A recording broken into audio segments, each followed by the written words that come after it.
روزے پر بلاتے ہیں، امنگیں جوش پر آئی، ارادے گدگداتے ہیں، جمیل قادری شاید حبیب حق بلاتے ہیں، خدا جانے کہ طیبہ کو ہمارا کب سفر ہوگا، خدا جانے کہ طیبہ کو ہمارا کب سفر ہوگا، مدینے کو ہزاروں قافلے ہر سال جاتے ہیں، مدینے کو ہزاروں قافلے ہر سال جاتے ہیں، شہ طیبہ یہ قوت ہے تیرے در کے گداؤں میں، شہ طیبہ یہ قوت ہے تیرے در کے گداؤں میں، جلا دیتے ہیں مردوں کو وہ جس دم لب گلاتے ہیں، جلا دیتے ہیں مردوں کو وہ جس دم لب گلاتے ہیں، مساسوں جان عالم اس کریمی اور رحیمی کے، تساسوں جان عالم اس کریمی اور رحیمی کے، گناہ کرتے ہیں ہم وہ اپنی رحمت سے چھپاتے ہیں، گناہ کرتے ہیں ہم وہ اپنی رحمت سے چھپاتے ہیں، جمیل قادری کو دیکھ کر حوروں میں غل ہوگا، جمیل قادری کو دیکھ کر حوروں میں غل ہوگا، یہی ہے وہ کہ جو نعتیں حبیب حق سناتے ہیں، یہی ہے وہ کہ جو نعتیں حبیب حق سناتے ہیں، امنگیں جوش پر آئی، ارادے گدگداتے ہیں، جمیل قادری شاید حبیب حق بلاتے ہیں، جمیل قادری شاید حبیب حق بلاتے ہیں،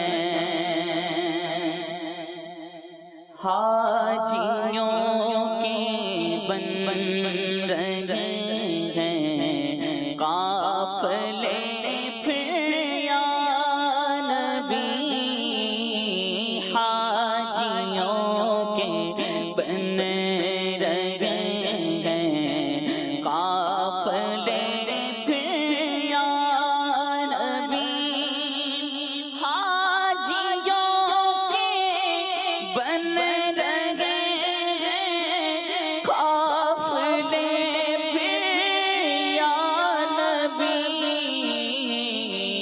پھر نظر میں پھر گئے حج کے مناظر یا نبی، پھر نظر میں پھر گئے حج کے مناظر یا نبی، کر رہے جانے والے حج کی اب تیاریاں،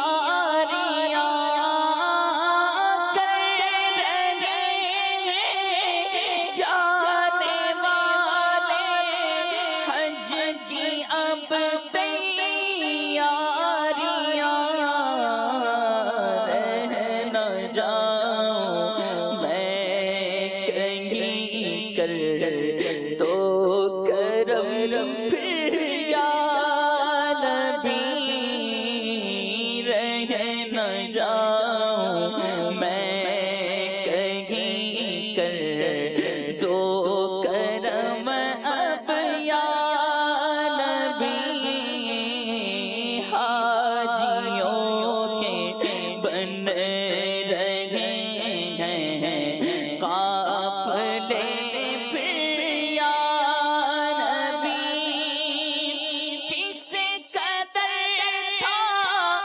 مجھے جب پیش آیا تھا سفر، مجھ کو اب کی بار بھی بلوائیے پھر یا نبی، مجھ کو اب کی بار بھی بلوائیے پھر یا نبی، گنبد خضرا کے جلوے دیکھنے کب آؤں گا، کب تک بڑھواؤگے مجھ کو آخر یا نبی، حاجیوں کے بن رہے ہیں قافلے پھر یا نبی، دل میرا غمگین ہے اور جان بھی ہے مضطرب، مرشدی کا واسطہ بلوائیے اب یا نبی، مرشدی کا واسطہ بلوائیے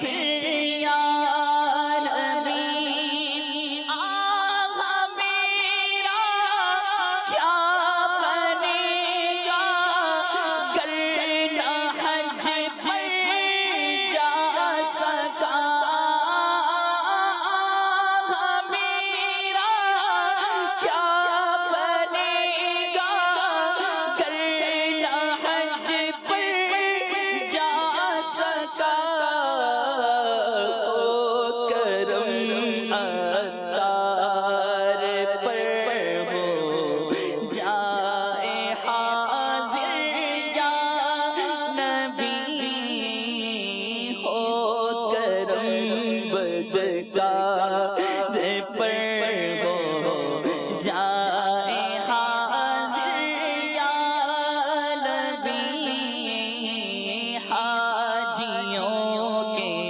بن رہے ہیں قافلے پھر یا نبی، پھر نظر میں پھر گئے حج کے مناظر یا نبی۔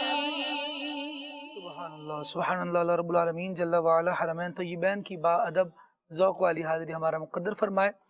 کلام کی فرمائش تھی میں تو پنجتن کا غلام ہوں، آئیے ملاحظہ کرتے ہیں۔ مصطفیٰ اور ان کی آل پنجتن ہیں با کمال، مصطفیٰ اور ان کی آل پنجتن ہیں با کمال، مجھ پہ کتنا نیازی کرم ہو گیا، دنیا کہنے لگی پنجتن کا گدا، اس گھرانے کا جب سے میں نوکر ہوا سب سے اچھی میری نوکری ہو گئی، ہے با کمال، میں تو پنجتن کا غلام ہوں، میں تو پنجتن کا غلام ہوں، میں غلام ابن غلام ہوں، میں فقیر خیر الانام ہوں، میں تو پنجتن کا غلام ہوں، میں تو پنجتن کا غلام ہوں، مجھے عشق ہے تو خدا سے ہے، مجھے عشق ہے تو رسول سے یہ کرم ہے سارا، بطول کا میرے منہ سے آئے مہک صدا، جو میں نام لوں تیرا جھوم کے، میں تو پنجتن کا غلام ہوں، میں تو پنجتن کا غلام ہوں، مصطفیٰ اور ان کی پنجتن ہے باکمال، میں تو پنجتن کا غلام ہوں، میں تو پنجتن کا غلام ہوں، مجھے عشق سر و سمن سے ہے، مجھے عشق سارے چمن سے ہے، مجھے عشق ان کے وطن سے ہے، مجھے عشق ان کی گلی سے ہے، مجھے عشق ہے تو علی سے ہے، مجھے عشق ہے تو حسن سے ہے، مجھے عشق ہے تو حسین سے، مجھے عشق شاہ زمن سے ہے، میں تو پنجتن کا غلام ہوں، میں تو پنجتن کا غلام ہوں، مصطفیٰ اور ان کی پنجتن ہے باکمال، میں تو پنجتن کا غلام ہوں، میں تو پنجتن کا غلام ہوں، ہوا کیسے تن سے وہ سر جدا، جہاں عشق ہے وہیں کربلا، میری بات انہی کی بات ہے، میرے سامنے وہی ذات ہے، وہی جن کو شیر خدا کہیں، جنہیں باب صلی علی کہیں، وہی جن کو ذات علی کہیں، وہی پختہ ہے میں تو خام ہوں، میں تو پنجتن کا غلام ہوں، میں تو پنجتن کا غلام ہوں، مصطفیٰ اور ان کی پنجتن ہے باکمال، میں تو پنجتن کا غلام ہوں، میں تو پنجتن کا غلام ہوں، میں قمر ہوں شاعر بے نوا، میری حیثیت ہی بھلا ہے کیا، وہ ہے بادشاہوں کے بادشاہ، میں ہوں ان کے در کا بس ایک گدا، میرا پنجتن سے ہے واسطہ میرا نسبتوں کا ہے سلسلہ میں فقیر خیر الانام ہوں میں تو پنج تن کا غلام ہوں میں تو پنج تن کا غلام ہوں کیا بات رضا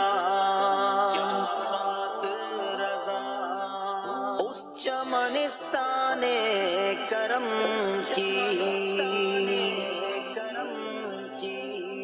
زہرا ہے کلی جس میں حسین اور حسن پھول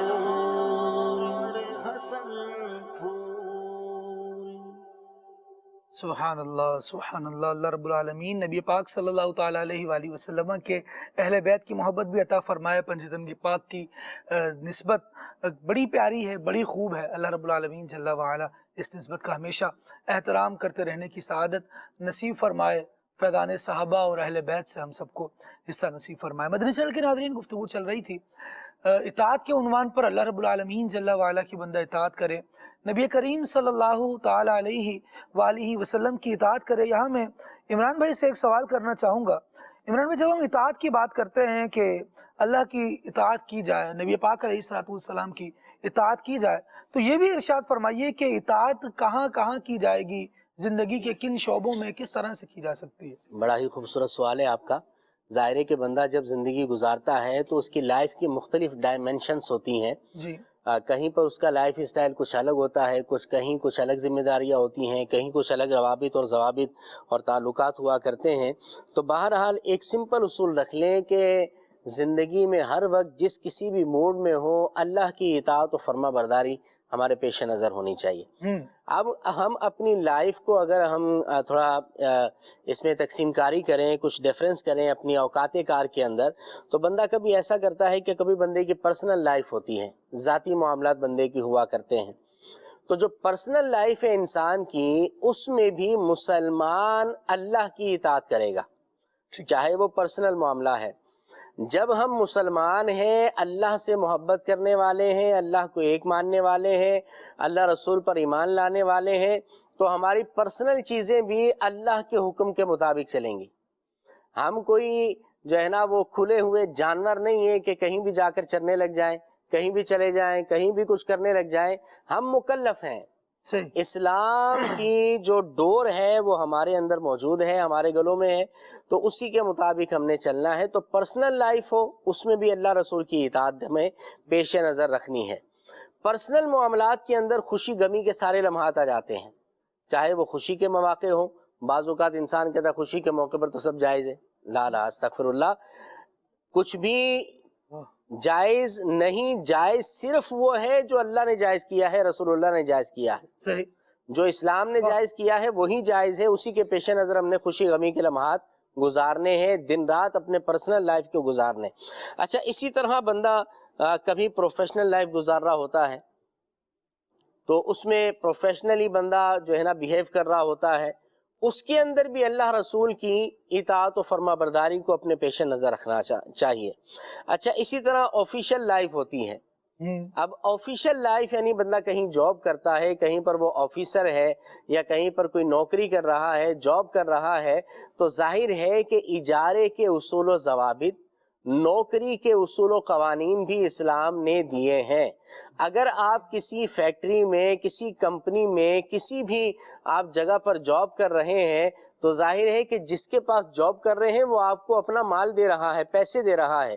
گویا کہ اگر 8 گھنٹے کا آپ نے وقت کا اجارہ کیا ہے تو مطلب یہ کہ آپ نے اپنے 8 گھنٹے اس کو بیچ دیے.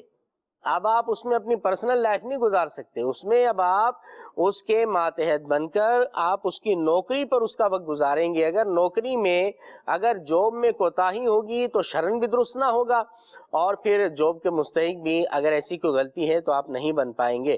اور اگر کوئی آپ کو اللہ نے آفیشیل لائف کے اندر منصب دیا ہے, جی ظاہر ہے کہ پھر 4 لوگ آپ کے ماتحت کام کریں گے, آپ کی ٹیم ہوگی, ٹیم ورک ہوگا.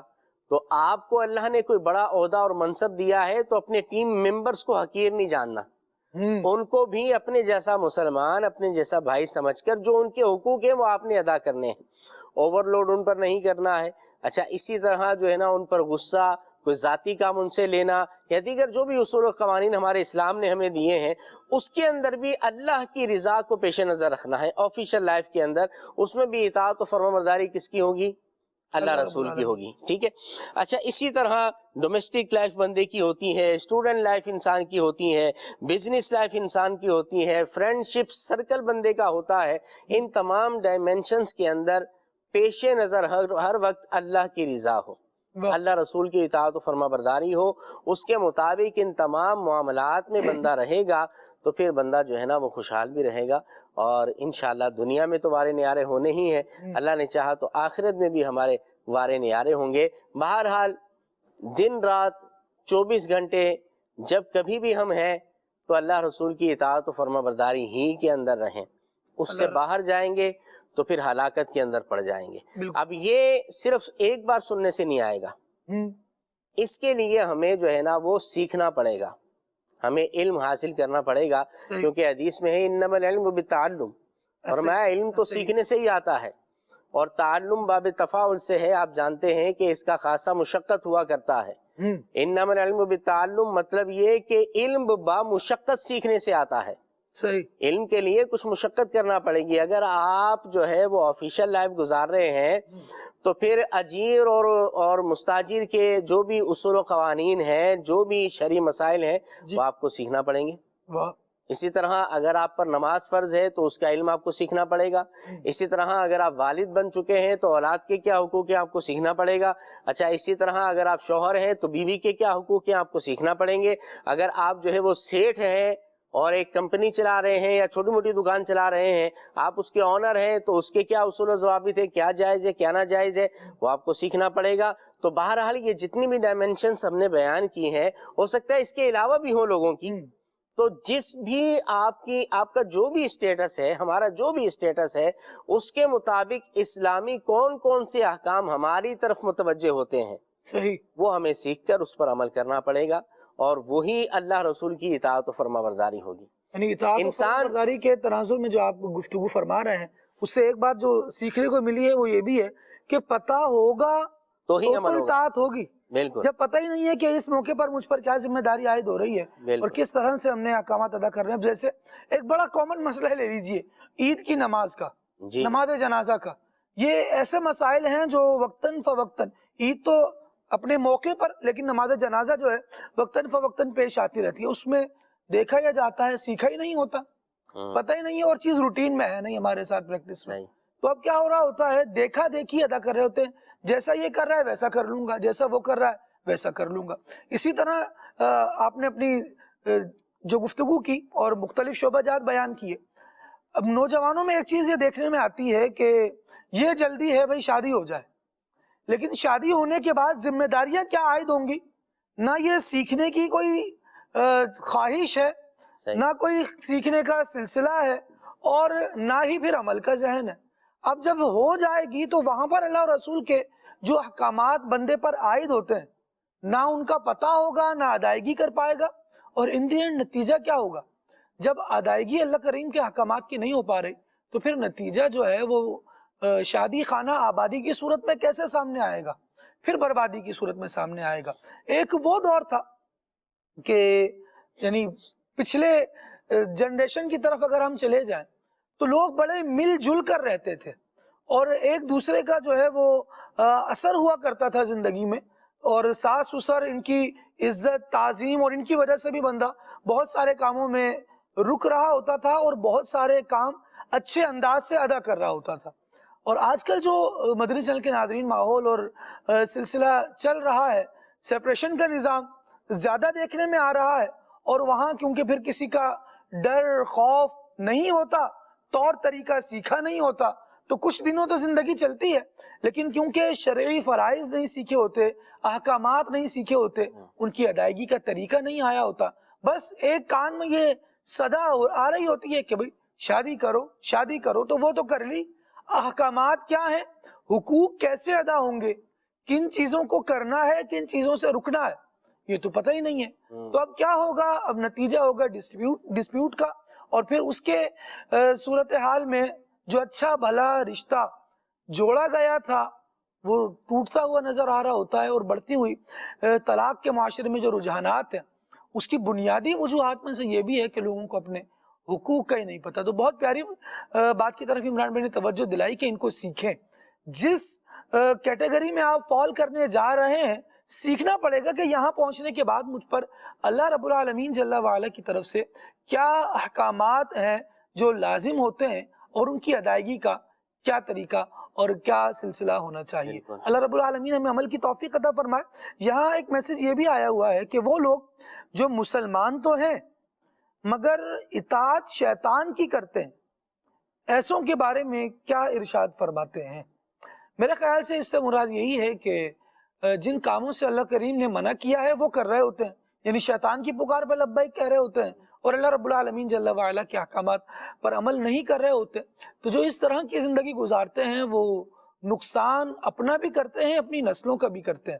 بہت ساری چیزیں ایسی معاشرے میں دیکھنے کو ملتی ہیں، لوگ غلط راستے پر چلتے ہیں تو صرف اس کا انجام خود ان کے لیے ہی برا نہیں ہوتا، بسا اوقات پورے خاندان کے لیے عبرت کا نشان بن جاتے ہیں۔ کئی دفعہ دیکھا جاتا ہے پورا خاندان ہی عبرت کا نشان بن جاتا ہے۔ ایک اور پہلو ہے مدنی چینل کے ناظرین، اطاعت کے عنوان پر میں چاہ رہا ہوں اس پر بھی کچھ گفتگو ہو جائے، وہ یہ ہے کہ اگر ہم نبی پاک علیہ الصلوۃ والسلام کی اطاعت کریں، اللہ رب العالمین کی اطاعت کریں، تو اس اطاعت کے نتیجے میں ہمیں فائدے کیا حاصل ہوں گے؟ کچھ گفتگو تو اس پر پہلے ہوئی ہے، لیکن رب العالمین جل وعلا نے اس کو ایک خاص عنوان کے تحت قرآن مجید کے موضوعات میں سے ایک موضوع ہے اطاعت رسول کا فائدہ۔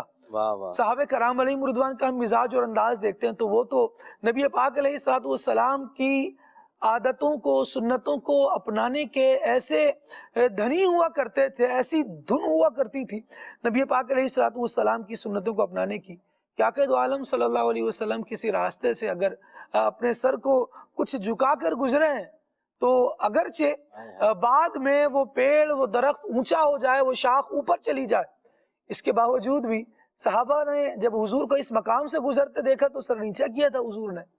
تو صحابہ کرام علیہ رضوان کا بھی معمول یہ ہے، نبی پاک علیہ الصلوۃ والسلام کسی کام کو کرتے ہوئے مسکرائے تھے تو صحابہ بھی مسکرائیں گے، یہ ان کا انداز ہوا کرتا تھا۔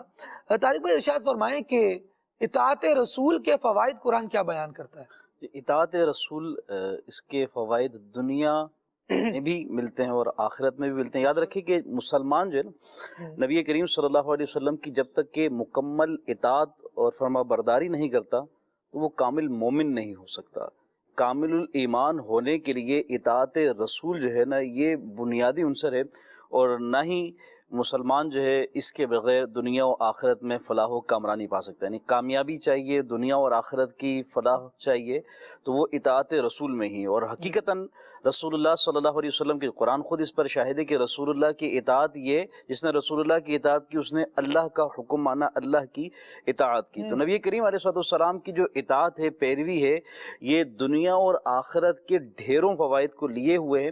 انہی فوائد میں سے یہ بھی ہے کہ جو اطاعت رسول کرنے والا، رسول اللہ صلی اللہ علیہ وسلم کی پیروی کرنے والا ہے، وہ جنت میں انبیاء اور رسولوں کے ساتھ ہوگا، جیسے کہ قرآن پاک خود اس پر شاہد ہے۔ فرمایا کہ جو اللہ اور اس کے رسول کی اطاعت کرے تو وہ ان لوگوں کے ساتھ ہوگا جن پر اللہ نے فضل کیا، یعنی انبیاء اور صدیقین اور شہداء اور صالحین، اور یہ کتنے اچھے ہی ساتھی ہیں گے۔ تو وہ لوگ کہ جو رسول اللہ صلی اللہ علیہ وسلم کی اطاعت کرنے والے ہیں، تو ان کے لیے فوائد میں سے ایک جو سب سے اعلیٰ فائدہ کہیں یا سب سے عمدہ فائدہ کہیں وہ یہ ہے کہ انہیں نبی کریم صلی اللہ علیہ وسلم کی بھی اور انبیاء، صالحین، نیک لوگوں کی ہمراہی جنت میں نصیب ہوگی۔ اچھا، اس آیت کریمہ کے تحت جو اس کا شان نزول ہے، بڑا پیارا واقعہ سیدنا ثوبان رضی اللہ عنہ کا، کہ انہوں نے نبی کریم صلی اللہ علیہ وسلم کے ساتھ انہیں کمال درجے کی محبت تھی اور ایک الفت تھی، ایک لگاؤ تھا۔ تو نبی کریم صلی اللہ علیہ وسلم کی بارگاہ سے جدا ہونا جو ہے نا وہ ان کے لیے ایک سمجھے کہ کرب کی کیفیت بنتی تھی۔ ایک دن ایک روز یہ اس قدر غمگین اور رنجیدہ ہوئے اور حاضر نبی کریم علیہ السلام کی بارگاہ میں، اور نبی کریم صلی اللہ علیہ وسلم نے ان کے چہرے کا رنگ جو ہے وہ متغیر تھا. آپ علیہ وسلم نے دریافت فرمایا کہ آج رنگ کیوں بدلا ہوا ہے؟ عرض گزار ہوئے کہ یا رسول اللہ صلی اللہ علیہ وسلم، مجھے کوئی بیماری نہیں ہے، کوئی تکلیف نہیں ہے، اور نہ ہی مجھے کوئی درد ہے، سوائے اس کے کہ جب حضور صلی اللہ علیہ وسلم کے سامنے نہیں ہوتا، آپ علیہ السلام کی صحبت میں گویا کہ جب میں نہیں ہوتا تو مجھے انتہا درجے کی وحشت ہوتی ہے. یعنی میرے جو چہرے پر تکلیف یا کچھ چیز نظر آ رہی تو مجھے کوئی بیماری یا درد نہیں ہے، بس آپ کی بارگاہ سے جب جدا ہوتا ہوں نا، یہ جو تکلیف ہے، اس تکلیف کے سبب میری یہ کیفیت ہے کی. اور کہا کہ ابھی تو یہ دنیاوی معاملات ہیں، دنیا کی زندگی میں ہے، مجھے جب آخرت کو میں یاد کرتا ہوں تو یہ اندیشہ ہوتا ہے کہ میں وہاں کس طرح آپ کا دیدار پا سکوں گا. آپ اعلیٰ ترین مقام میں ہوں گے، اور مجھے اللہ پاک نے اپنے کرم سے اگر جنت دی بھی تو مقام عالی تک رسائی میری کہاں ہوگی؟ پھر یہ آیت کریمہ کا نزول ہوا کہ جو اللہ اور اس کے رسول کی اطاعت کرنے والے ہیں یہ ہوں گے انبیاء، شہداء، صالحین کے ساتھ، اور کیا ہی اچھا ان کا یہ ساتھ ہوگا. تو گویا کہ انہیں یہاں تسکین دی گئی کہ منزلوں کے فرق کے باوجود فرما برداروں کو نبی کریم صلی اللہ علیہ وسلم کی بارگاہ میں حاضری بھی نصیب ہوگی، اور نبی کریم صلی اللہ علیہ وسلم کی معیت سے بھی انہیں سرفراز کیا جائے گا. تو نبی کریم علیہ السلام کی اطاعت کا ایک فائدہ کہ انبیاء، اولیاء، صالحین، نیک لوگوں کا ساتھ جنت میں نصیب ہوگا. اور دوسری جو اطاعت رسول کرنے والے ہیں، رسول اللہ صلی اللہ علیہ وسلم کی اطاعت کرنے والے ہیں، یہ رحمت الہی کے حقدار بنتے. چنانچہ قرآن پاک میں ارشاد ہوتا ہے اور نماز قائم رکھو اور زکوٰۃ دو اور رسول کی فرما برداری کرتے رہو، اس امید پر کہ تم پر رحم کیا جائے. یعنی یہ وہ معمولات ہیں، نماز کی ادائیگی، زکوٰۃ کی ادائیگی اور رسول اللہ صلی اللہ علیہ وسلم کی پیروی، کہ جو رحمت الہی کے پانے کا سبب اور ذریعہ ہیں گے. تو رسول اللہ صلی اللہ علیہ وسلم کی اطاعت کا ایک فائدہ یہ کہ اللہ کی رحمت نصیب ہو، اور پھر رسول اللہ صلی اللہ علیہ وسلم کی اطاعت کا ایک فائدہ یہ بھی فرمایا کہ جو نبی کریم علیہ السلام کی اطاعت کرنے والے ہیں، پیروی کرنے والے ہیں، یہ جنت میں داخل ہوں گے. حدیث سے پاک ہے، فرمایا کہ میری امت کے سارے افراد جنت میں جائیں گے سوائے اس کے کہ جس نے میرا انکار کیا. صحابہ کرام علیہم رضوان نے عرض کیا رسول اللہ صلی اللہ علیہ وسلم کون ہے جو آپ کا انکار کرے گا؟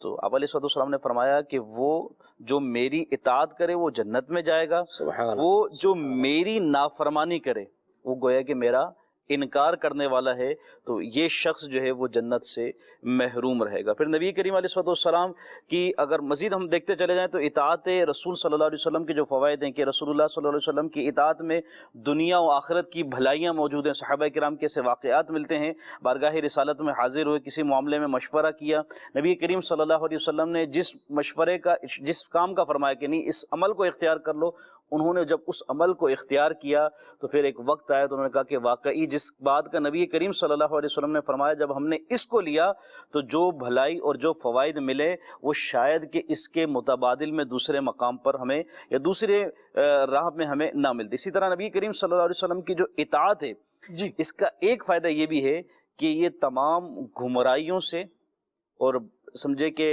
صراط مستقیم پانے کا ذریعہ ہے، اور وہ جو گمراہی کا راستہ ہے اس سے بندہ بچ جاتا ہے اور نجات پا جاتا ہے. ہر طرح کی گمراہی سے نجات صرف اور صرف اللہ اور اس کے رسول صلی اللہ علیہ وسلم کی اتباع میں ہی ملتی ہے. حجۃ الوداع کے موقع پر نبی کریم صلی اللہ علیہ وسلم نے جو خطبہ ارشاد فرمایا، آپ نے فرمایا کہ میری نصیحتوں میں سے ایک نصیحت یاد رکھنا کہ میں تمہارے درمیان ایسی چیز کو چھوڑ کر جا رہا ہوں کہ اگر تم اسے مضبوطی سے تھام لوگے تو تم بھی کبھی گمراہ نہیں ہوگے، اور وہ کیا ہے؟ وہ اللہ کی کتاب اور میری سنت ہے. کہ رسول اللہ صلی اللہ علیہ وسلم نے جو ہمیں راہ دی، اگر اس کو تھام لیا جائے، قرآن پاک پر عمل، نبی کریم صلی اللہ علیہ وسلم کی سنتوں پر عمل، تو اب گمراہی کے راستے سے بندہ بچتا چلا جاتا. تو یہ تو بہت ساری گفتگو ہے، اگر اس کو موضوع کو ہم لیتے چلے جائیں تو بہت ساری چیزیں ہیں. یعنی جنت پانے کا ذریعہ بھی ہے، رحمت پانے کا ذریعہ بھی ہے، اور فلاح و کامیابی دنیا و آخرت کی نصیب ہوتی ہے رسول اللہ صلی اللہ علیہ وسلم کی اطاعت و پیروی کے صدقے. سبحان اللہ، بہت پیاری بات آپ نے کی. اور طارق بھائی یہاں پر میں یہ بات بھی عرض کرنا چاہوں گا کہ ہر قوم کی نا کچھ نشانیاں ہوتی ہیں. واہ واہ. قومیں اپنی نشانیوں سے پہچانی جاتی ہیں. افریقنس کی بات کر لیں، ان کی مخصوص نشانیاں ہیں، ان میں اچھل کود کا جو عنصر ہے یہ بہت زیادہ ہے. ایسے ہی کسی قوم کی یہ نشانی ہوتی ہے کہ وہاں کے لوگ بھاگ دوڑ کے، مشقت اور محنت کے کام بہت زیادہ کر لیتے ہیں. کچھ قوموں کی یہ نشانیاں ہے کہ یہاں ذہین بہت ہوتے ہیں، لیکن جب یہ قومیں ایک لڑی میں بن جاتی ہیں اور اپنے آپ کو مسلمان کہلاتی ہیں، نبی پاک علیہ الصلوۃ والسلام کا کلمہ گو کہلاتی ہیں، تو مومن بنتی ہیں، مسلمان بنتی ہیں۔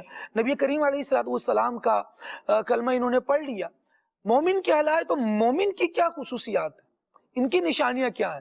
قرآن مجید پڑھیں تو قرآن مجید مومنوں کی نشانیاں بیان کرتے ہوئے ارشاد فرماتا ہے والمؤمنون والمؤمنات بعضهم اولیاء بعض۔ سبحان اللہ۔ مومن جو ہیں یہ آپس میں ایک دوسرے کے دوست ہوتے ہیں۔ ایک نشانی تو ان کی یہ ہے، مزید کیا نشانیاں ہیں؟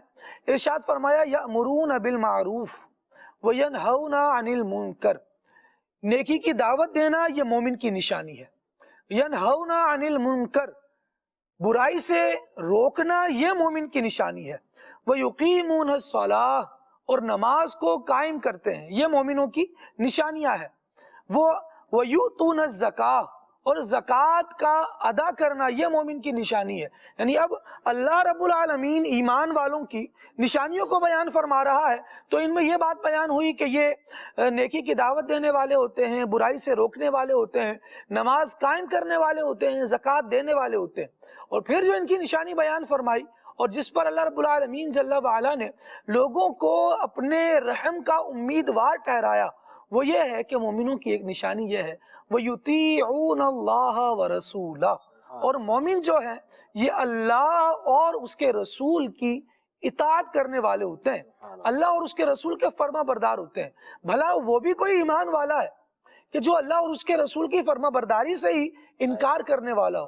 جس طرح آپ نے حدیث مبارکہ پڑھی تو نبی پاک علیہ الصلوۃ والسلام نے انکار ہی فرما دیا کہ جس نے میرا انکار کیا پھر اس کا جنت میں داخلہ بھی نہیں ہے۔ جنت میں داخلہ تو مسلمان کا ہے۔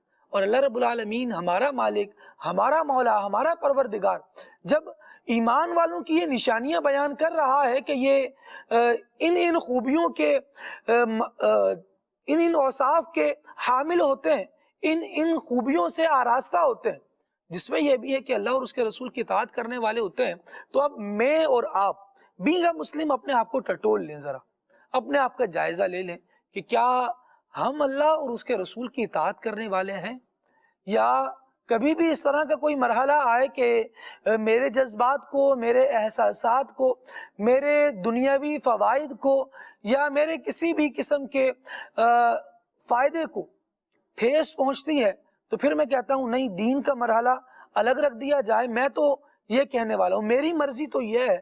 تو مدنی چینل کے ناظرین، اپنی مرضی کو رب العالمین جل وعلا کے حکم پر قربان کر دینا یہ تو اطاعت ہے۔ فرما برداری کا تو اصل معنی یہ ہے کہ بندہ اپنی مرضی کو قربان کر کے نبی کریم صلی اللہ تعالی علیہ وآلہ وسلم کی فرما برداری کو، اللہ پاک کی فرما برداری کو قبول کر لے، اور پھر اب فخر سے اٹھے کہ اگرچہ میں نے اپنا ظاہری دنیا کا نقصان کر لیا لیکن میں نے اپنے رب کو ناراض نہیں ہونے دیا، میں نے رسول اللہ صلی اللہ علیہ وآلہ وسلم کی نافرمانی نہیں کی، آخرت میں انشاءاللہ میرا فائدہ ہوگا۔ اللہ رب العالمین جل وعلا مجھے اس نے اگر ظاہری طور پر دنیا کا تھوڑا سا نقصان ہو جاتا ہے نا، تو بس اوقات بندہ دل پکڑ کے بیٹھ جاتا ہے، ہائے یہ کم ہو گیا، ہائے لٹ گئے، ہائے برباد ہو گئے۔ لیکن جب یوں بات کو دیکھے گا نا کہ میں نے اللہ کی فرما برداری کی تو مجھے جو جنت کا انعام ملا ہے نا، ساری دنیا بھی مل جاتی تو یہ ختم ہونے والی تھی، تھوڑی سی جنت بھی مل جائے گی نا تو وہ باقی رہنے والی ہوگی۔ امام غزالی رحمۃ اللہ تعالی علیہ نے ایک جگہ بڑی پیاری مثال دنیا کی بیان فرمائی، فرمایا کہ اگر دنیا سونا ہو، دنیا سونا ہو اور آخرت مٹی ہو، اور بندے کو یہ دنیا مل جائے، فرمایا تب بھی یہ گھاٹے میں ہے۔ امام غزالی رحمۃ اللہ تعالی علیہ نے جو گفتگو ارشاد فرمائی اس کا خلاصہ عرض کر رہا ہوں۔ فرمایا کہ اگر یہ ساری دنیا بھی مل جائے نا تو یہ پھر بھی خسارے میں ہے۔ ہاں، اگر دنیا سونا ہے، آخرت مٹی ہے، اور اگر یہ آخرت پر ہاتھ رکھتا ہے اور یہ اس کو مل جاتی ہے، کامیاب رہے گا۔ پھر اس بات کا خلاصہ کرتے ہوئے امام غزالی فرماتے ہیں اس کی وجہ یہ ہے کہ اگرچہ دنیا کا سونا تو مل گیا لیکن کچھ دیر بعد یہ سونا ہے بھلے لیکن ختم ہو جائے گا، ہاتھ میں تو کچھ نہیں رہے گا۔ آخرت کی اگر مٹی بھی ہاتھ آئی تو فرمایا کہ وہ مٹی بھی ایسی ہے جو ہمیشہ باقی رہنے والی ہے، پھر اس کو فنا نہیں ہونا، تو وہ تھوڑی سی مٹی بھی ہاتھ آئے گی تو بہرحال ہاتھ میں تو رہے گی۔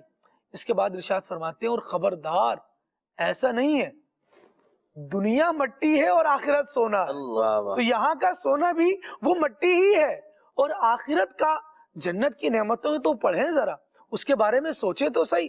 اللہ رب العالمین جل وعلا جن سے راضی ہوگا ان کو جنت کا جب ٹھکانہ عطا فرمائے گا تو کیا کیا کچھ ان خوش نصیبوں کو اللہ رب العالمین جل وعلا کی رحمت سے ملے گا کہ وہ گھر، وہ محلات جنت کے ملیں گے کہ جن کا اندر کا حصہ باہر سے اور باہر کا حصہ اندر سے نظر آ رہا ہوگا۔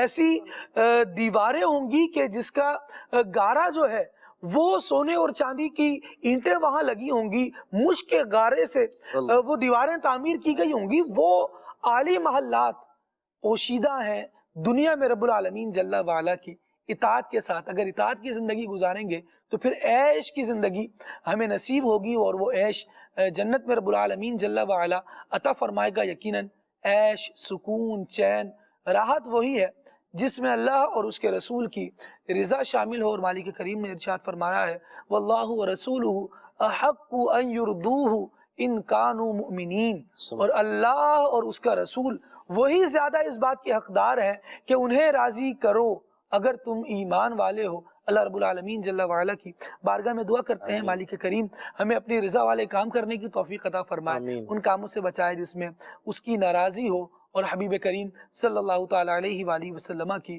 اتباع کی ہمیں توفیق عطا فرمائے۔ سبحانک اللہم وبحمدک اشہد ان لا الہ الا انت استغفرک واتوب الیک۔ آئیے صلاۃ والسلام شامل کرتے ہیں، صلو علی الحبیب صلی اللہ علی محمد صلی اللہ علیہ وسلم۔ سوال جا مدینے کو پیام عرض کر دے ان سے باسد احترام، اے مکینے گنبد خضرا سلام، اے شکیب ہر دل شیدا سلام، اے سوال جا مدینے کو پیام عرض کر دے ان سے باسد احترام، اب مدینے میں ہمیں بلوائیے، اپنے بے کس پر کرم فرمائیے، اپنے بے کس پر کرم فرمائیے، بلبلے بے پر پہ ہو جائے کرم، آشیانش دہ بگلزار حرم، اے سوال جا مدینے کو پیام عرض کر دے ان سے باسد احترام، اے مکینے گنبد خضرا سلام، اے شکیب ہر دل شیدا سلام، ہند کا جنگل مجھے بھاتا نہیں، بس گئی ہے دل میں طیبہ کی زمین، بس گئی ہے دل میں طیبہ کی زمین، زندگی کے ہیں مدینے میں مزے، عیش جو چاہے وہاں جا کر کرے، اے سوال جا مدینے کو پیام عرض کر دے ان سے باسد احترام، بس انوکھی ہے مدینے کی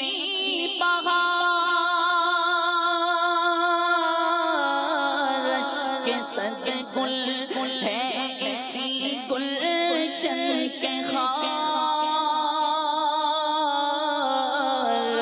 کے صد گل ہے اسی گلشن کے خار کتنی روشن ہے یہاں ہر ایک شب ہر طرف ہے تابش ماہ عرب ایسا بالے جام مدینے کو پیام عرض کر دے ان سے باسط احترام نور والے صاحب معراج ہیں